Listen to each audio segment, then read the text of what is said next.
अब हम देखेंगे कि इसमें क्या क्या डिफेक्ट उत्पन्न होते हैं और उनका निवारण भी देखेंगे। जैसे कि पहला डिफेक्ट है जिसे हम जानते हैं निकट दृष्टि दोष के नाम से, इसे हम इंग्लिश में कहते हैं मायोपिया या फिर शॉर्ट साइटेडनेस। इस प्रकार के दोष में हमको दूर की वस्तु दिखाई नहीं देती, पास का तो सारा क्लियर रहता है लेकिन दूर की वस्तु दिखाई नहीं देती। इस प्रकार का डिफेक्ट इसलिए उत्पन्न होता है क्योंकि यहाँ पर जो लेंस की फोकस है वो रेटिना पर नहीं बनता बल्कि उससे सामने बनता है। इसके दो कारण हो सकते हैं, मतलब लेंस और रेटिना की दूरी बढ़ जाती है या फिर हम कह सकते हैं कि लेंस मोटा हो जाता है जिसके कारण उसकी फोकस दूरी कम हो जाती है। उस कंडीशन में फोकस रेटिना के सामने आ गया तो जो प्रतिबिंब बनेगा वो रेटिना के सामने बनेगा, यानी कि जो दूर से आ रही वस्तु की किरणें हैं वो रेटिना के सामने ही मिल जाएंगी, जिससे कि रेटिना में प्रतिबिंब का निर्माण नहीं होगा, इसलिए वो वस्तु का जो प्रतिबिंब है वो हमको स्पष्ट दिखाई नहीं देगा। इस प्रकार के डिफेक्ट को दूर करने के लिए हम इस्तेमाल करते हैं अवतल लेंस का। हम जानते हैं जब अवतल लेंस का इस्तेमाल किया जाता है तो ये अवतल लेंस किरणों को इस प्रकार आँखों के अंदर घुसाता है या प्रवेश करवाता है कि जिससे उसका प्रतिबिंब कहाँ पर बने, रेटिना में बने। यहाँ पर जिस अवतल लेंस का इस्तेमाल किया जाता है उस अवतल लेंस की फोकस दूरी इस नेत्र के दूर बिंदु की दूरी के बराबर होनी चाहिए। इस नेत्र के अंदर में जो लेंस मौजूद है उसके आधार पर इसकी एक निश्चित दूर बिंदु होगी, यानी दूर बिंदु की जो दूरी होगी वो इस अवतल लेंस के फोकस दूरी के बराबर होना चाहिए, यानी हम बोल सकते हैं F बराबर -d होगा। इसलिए तो हम किसी व्यक्ति से जब पूछते हैं कि आपको दूर की वस्तु दिखाई नहीं देती तो आपको कितने पावर का चश्मा लगा है, तो वो हमेशा एक नंबर बताता है जो कि माइनस में रहता है, इसलिए क्योंकि उसे लगा होता है अवतल लेंस और अवतल लेंस की फोकस दूरी हम ऋणात्मक लेते हैं, इसलिए वो अपने चश्मे का नंबर हमेशा माइनस साइन के साथ बताता है। इसी प्रकार आँखों में दूसरे प्रकार का भी डिफेक्ट उत्पन्न होता है जिसमें कि पास की वस्तु दिखाई नहीं देती, दूर का क्लियर होता है और पास की वस्तु जब दिखाई नहीं देती तो इस डिफेक्ट को हम कहते हैं दीर्घ दृष्टि दोष, यानी कि लॉन्ग साइटेडनेस, जिसे हम हाइपरमाइट्रोपिया के नाम से भी जानते हैं। इस हाइपरमाइट्रोपिया के भी दो कारण हो सकते हैं। यहाँ पर लेंस और रेटिना के बीच की दूरी घट जाती है या फिर हम यूँ कह सकते हैं कि लेंस पतला हो जाता है। यदि लेंस पतला हो जाए या फिर लेंस और रेटिना के बीच की दूरी कम हो जाए तो इसकी फोकस कहाँ पर होगा, ये रेटिना के पीछे हो जाएगा, यानी कि जिस प्रतिबिंब का निर्माण होगा वो रेटिना के पीछे बनेगा और रेटिना के पीछे भी यदि प्रतिबिंब का निर्माण होगा तो वो स्पष्ट दिखाई नहीं देगा। और इस प्रकार के दृष्टि दोष को दूर करने के लिए हम इस्तेमाल करते हैं उत्तल लेंस का। जो उत्तल लेंस इस्तेमाल किया जाता है उसकी फोकस दूरी F बराबर होनी चाहिए D/D, जहाँ पे जो स्मॉल लेटर D हम लोग लिख रहे हैं वो दोष युक्त नेत्र की स्पष्ट दृष्टि की न्यूनतम दूरी है। मतलब जब आँख में दोष आ जाए उसकी जो स्पष्ट दृष्टि की न्यूनतम दूरी होगी उसको हम स्मॉल लेटर D से दर्शा रहे हैं, और जो कैपिटल लेटर D है वो स्वस्थ नेत्र की स्पष्ट दृष्टि की न्यूनतम दूरी है। तो इस फॉर्मूले से कैलकुलेट करके हम एक ऐसे अवतल लेंस का निर्माण करेंगे जिसकी फोकस दूरी आपको इस फॉर्मूले के अनुसार मिलेगी और उससे फिर आँख के डिफेक्ट को कंट्रोल किया जाएगा। आप देखे होंगे कि जब आपके आँखों में कुछ डिफेक्ट आता है या दूर की वस्तु या पास की वस्तु दिखाई नहीं देती और जब हम ऑप्थेल्मोलॉजिस्ट के पास जाते हैं, आई स्पेशलिस्ट के पास जाते हैं, तो आपको रखी हुई दूर में एक पर्दे पर कुछ अक्षर लिखे होते हैं, कुछ चित्र बने होते हैं, उनको पढ़ाते हैं और उसमें अलग अलग आकार के अक्षर होते हैं, बड़े फिर छोटे, और आपसे रीड करवाया जाता है कि आप कितनी दूरी तक अक्षरों को स्पष्ट देख पा रहे हैं, कितने छोटे अक्षरों को स्पष्ट देख पा रहे हैं, और उसके आधार पर डॉक्टर्स कैलकुलेट करके लेंस आपकी आँखों में फिट कर करके देखते हैं और उसके आधार पर वो फिर आपको चश्मा देते हैं और आप फिर उस चश्मे की सहायता से अपने दृष्टि दोष को दूर कर पाते हैं। इसी प्रकार एक और डिफेक्ट आँखों में उत्पन्न होता है, जो कि समय के साथ साथ, एज के साथ साथ हमारी आँखों में आता है। इसमें ना तो दूर की वस्तु ठीक से नज़र आती है, ना ही पास की वस्तु ठीक से नज़र आती है। और कारण वही है, सिलियरी मसल्स कमज़ोर हो जाते हैं, ठीक से एडजस्टमेंट नहीं हो पाता है, जिसके कारण ना तो दूर की वस्तु नज़र आती है, ना ही पास की वस्तु नज़र आती है। ऐसे दोष को हम कहते हैं ज़रा दृष्टि दोष, यानी कि प्रेसबायोपिया। और ऐसे व्यक्ति को इस दोष का निवारण करने के लिए दोनों ही प्रकार के चश्मे लगाने होते हैं। या तो वो व्यक्ति 2 चश्मे रखे रहता है, दूर का देखने के लिए एक अलग चश्मा और पास का देखने के लिए एक अलग चश्मा, या फिर ऐसे दोष को दूर करने के लिए एक ही चश्मे में 2 पार्ट कर दिए जाते हैं और दोनों लेंस अलग अलग पार्ट में लगा दिए जाते हैं। ऊपर वाले पार्ट में लगा दिया जाएगा अवतल लेंस, जिससे कि दूर की चीज़ें स्पष्ट नज़र आए, और जो नीचे वाला पोर्शन रहता है वहाँ लगा दिया जाता है उत्तल लेंस, ताकि पास की चीज़ों को अच्छे से देखा जा सके। क्योंकि जब हम दूर की चीज़ों को देखते हैं तो हम आँख उठा कर देखते हैं, इसलिए ऊपर के हिस्से में अवतल लेंस लगाएंगे। जब हम पास की चीज़ों को देखते हैं, जनरली हम पढ़ने के लिए इस्तेमाल करते हैं, तो जब हम पढ़ते हैं तो हमारी किताबें नीचे रहती है और हमारी आँख झुकी हुई रहती है, तो नीचे वाले हिस्से में लगा दिया जाता है उत्तल लेंस। इस प्रकार दोनों लेंस को एक ही चश्मे में भी लगाकर इस प्रेसबायोपिया दृष्टि दोष को दूर किया जाता है। इसी प्रकार एक और दृष्टि दोष भी होता है, जिसमें कि हॉरिजॉन्टल लाइंस और वर्टिकल लाइंस, ये दोनों समझ में नहीं आते। जिनको इस प्रकार के दृष्टि दोष होते हैं वो वर्टिकल और हॉरिजॉन्टल रेखा में अंतर नहीं कर पाते हैं, इसलिए वो ठीक से पढ़ भी नहीं पाते हैं।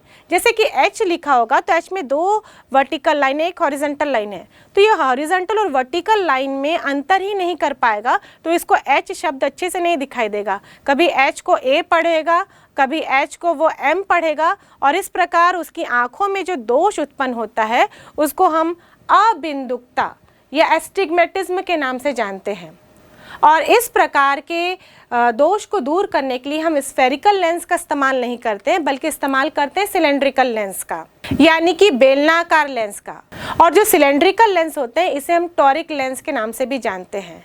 तो जिन्हें सिलेंड्रिकल लेंस लगा है, इसका मतलब कंफर्म है कि वह व्यक्ति हॉरिजॉन्टल और वर्टिकल लाइन में अंतर नहीं कर पा रहा है। बच्चों, आपने पहाड़ पे लगे हुए टावर को देखा है? ये टावर कितना बड़ा दिखाई देता है? पहाड़ में टावर बिल्कुल छोटा सा नज़र आता है, जो हम देखने की कोशिश करते हैं, बहुत मुश्किल से वो हमको दिखाई देता है।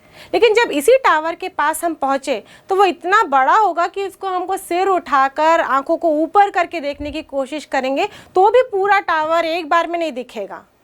इसका मतलब वही टावर छोटा सा दिख रहा था और वही टावर बड़ा सा दिख रहा था। ये टावर के बड़े और छोटे दिखने का क्या कारण है?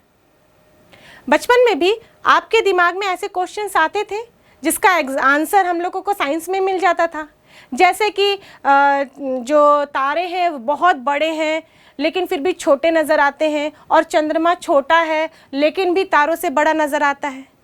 तो उसका हम क्या आंसर देते थे? कोई वस्तु छोटी या बड़ी इसलिए नज़र आ रही है क्योंकि उसकी दूरी ज़्यादा या कम है। यदि वस्तु काफ़ी दूर होगा तो वो हमको छोटा नज़र आता है, और पास होगा तो वो हमको बड़ा नज़र आता है। जैसे कि टावर की बात कर रहे थे, पहाड़ में देख रहे थे, दूर से देख रहे थे तो वो टावर हमको छोटा सा नज़र आ रहा था। जब उसी को पास से देखे तो इतना बड़ा नज़र आ रहा था कि सिर उठा के देखने पर, आँख उठा के देखने पर भी वो पूरा का पूरा हमको नज़र नहीं आया। तो किसी वस्तु का आकार वो डिपेंड करता है दूरी पर, ये हम कहते थे। लेकिन दूरी के कारण ऐसा क्या हो जाता है कि वस्तु बड़ी या छोटी नज़र आती है?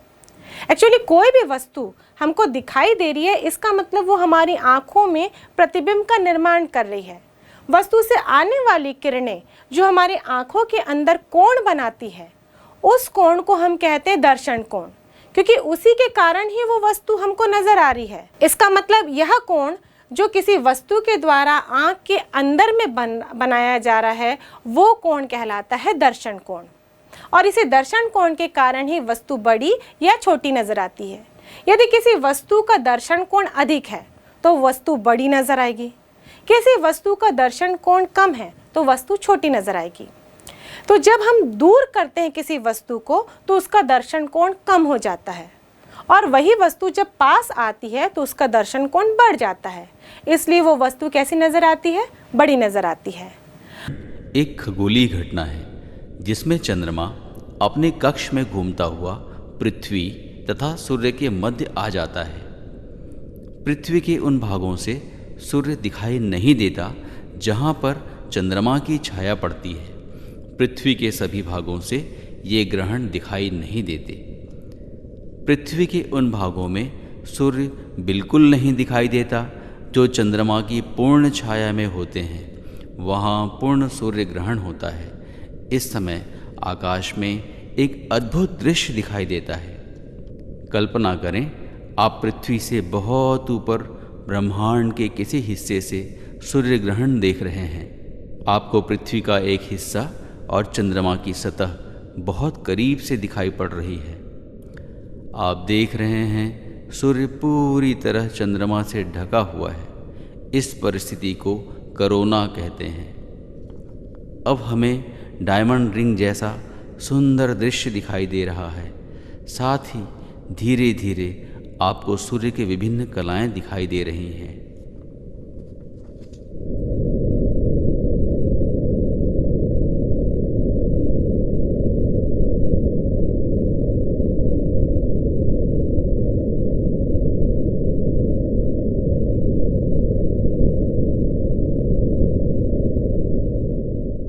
अब इसी घटना को आप धरती पर से देख रहे हैं।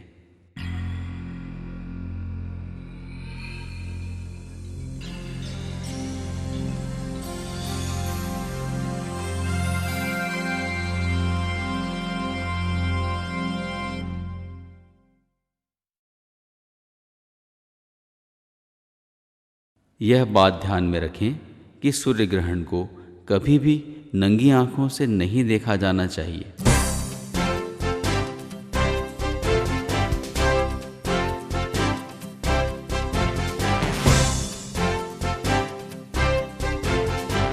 आपने देखा होगा कि सूर्य ग्रहण के समय पूरा अंधेरा हो जाता है। सूर्य ग्रहण का कारण क्या है? पृथ्वी और सूर्य के बीच में आ जाता है चंद्रमा, और हम यूँ कहते हैं कि चंद्रमा पूरा सूरज को ढक देता है, जिसके कारण सूर्य से आने वाली किरणें पृथ्वी पर पहुंच नहीं पाती और अंधकार हो जाता है, और हम कहते हैं कि वहाँ पे सूर्य ग्रहण हो रहा है। अब जानते हैं कि सूर्य चंद्रमा से कितना बड़ा है? सूर्य चंद्रमा से 250 गुना बड़ा है। मतलब छोटा सा चंद्रमा इतने बड़े सूरज को कैसे ढक लेगा? यदि इस बात को हम गौर करें तो जब चंद्रमा सूरज के सामने आना चाहिए तो चंद्रमा तो छोटा है, तो सूरज से आने वाली किरणें वो तो चंद्रमा को पार करके पहुंच जानी चाहिए। और कभी कभी होता भी है, आप पूर्ण सूर्य ग्रहण की बात करें, उसी कंडीशन में चंद्रमा सूर्य को ढकता है। कभी कभी हाफ सूर्य ग्रहण होता है, रिंग लाइक स्ट्रक्चर में होता है, तो हम देखते हैं किसी एक पोर्शन से सूरज की किरणें पृथ्वी तक पहुंचती भी हैं, और इसीलिए सूर्य ग्रहण को अलग अलग नाम भी दिया जाता है। तो जब पूर्ण सूर्य ग्रहण होता है उस समय में जो चंद्रमा के द्वारा दर्शन कोण हमारी आंखों में बन रहा है और सूरज के द्वारा दर्शन कोण हमारी आंखों में बन रहा है, ये दोनों बिल्कुल बराबर हो जाते हैं। और जब दोनों दर्शन कोण बराबर हो जाएंगे, इसका मतलब दोनों वस्तुओं के आकार भी हमको सेम नजर आएंगे, और दोनों वस्तुओं का आकार सेम होगा तो एक वस्तु यानी कि सूरज को चंद्रमा आसानी से ढाक लेगी और वो बन जाएगा पूर्ण सूर्य ग्रहण। लेकिन जब थोड़ा सा दर्शन कोण अलग अलग हो जाता है दोनों वस्तुओं का, यानी कि चंद्रमा और सूर्य का, उस समय सूर्य से निकलते हुए कुछ प्रकाश चंद्रमा के साइड से होते हुए हमारी आंखों में पहुंच जाता है और अलग अलग प्रकार का सूर्य ग्रहण हमको देखने को मिलता है। जब वस्तु दूर हो तो उसका दर्शन कोण कम होता है, और वस्तु पास आते जाती है तो उसका दर्शन कोण बढ़ते जाता है। यानी कि जब वस्तु दूर होती है तो वो छोटी दिखाई देती है, और पास आते जाती है तो उसका आकार बढ़ते जाता है। जब वस्तु स्पष्ट दृष्टि की न्यूनतम दूरी पर होता है, वहाँ पर इसका आकार सबसे बड़ा होता है और वस्तु स्पष्ट दिखाई देता है। उसके बाद यदि वस्तु को आगे लाया जाए तो दर्शन कोण तो बढ़ जाएगा, लेकिन उसके बाद भी वस्तु हमको स्पष्ट नहीं दिखाई देगी, क्योंकि वो स्पष्ट दृष्टि के न्यूनतम दूरी से कम हो जाएगा। यानी कि हम यूँ कह सकते हैं कि स्पष्ट दृष्टि की न्यूनतम दूरी पर वस्तु का आकार सबसे बड़ा होता है और स्पष्ट होता है।